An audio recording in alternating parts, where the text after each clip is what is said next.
Good afternoon, and thank you for allowing me to take the podium today. My name is Gabby Fish, and I am speaking now as part of the People's Filibuster and as an Eli J. and Phyllis N. Siegel Citizen Leadership Program Fellow. I'm speaking today as a former educator. I'm speaking today really as a human who cares about other humans. I taught for 10 years at Stanton Elementary School at the corner of Alabama Ave and Good Hope Road in Southeast DC. An amazing, vibrant, resilient community filled with the best, brightest kids I have ever been blessed to meet. In my experience teaching, we had countless joyful days, the most joyful, smiling, memorable days, filled with love, care, creativity, and learning. And then in stark contrast, there was the reality of guns in the neighborhood.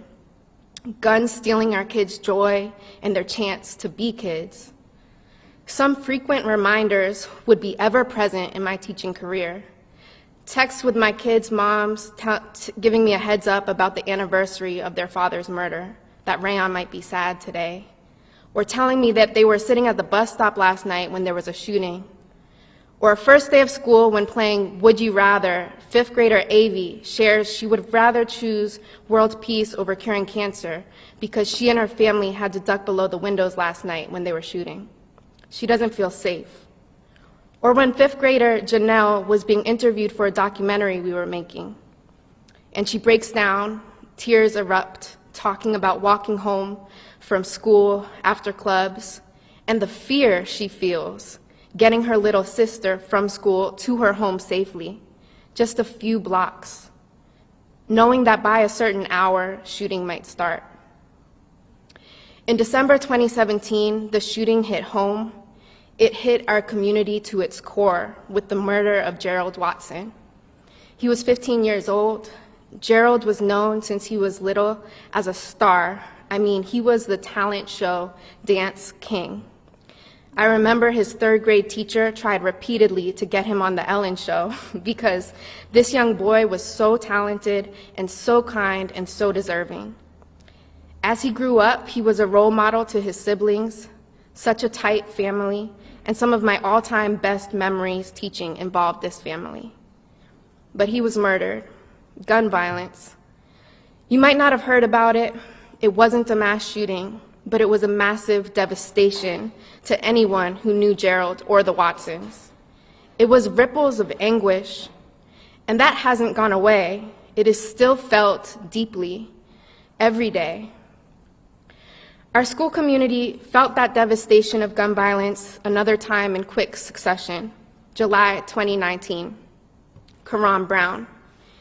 He was in my fifth grade class, my homeroom, 11 years old, graduated fifth grade just a month prior.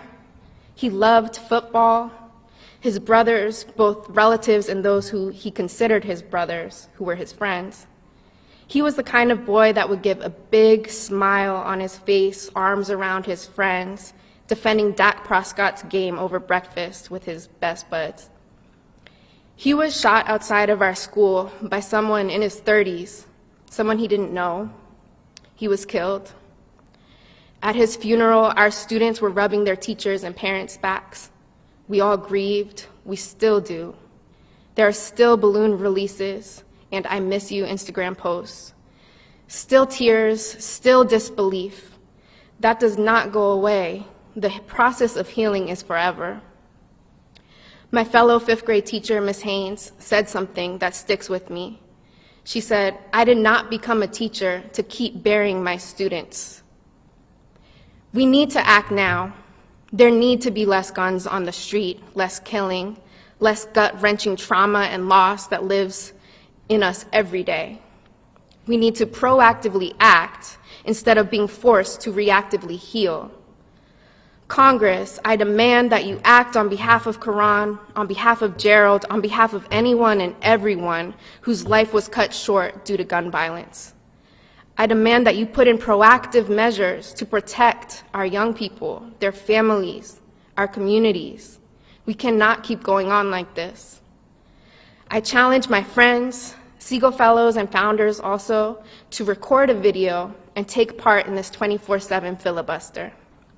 Whether you share a personal story or simply your perspective, your voice matters. Take the podium with me. Stand against gun violence. Let's demand change now. Thank you.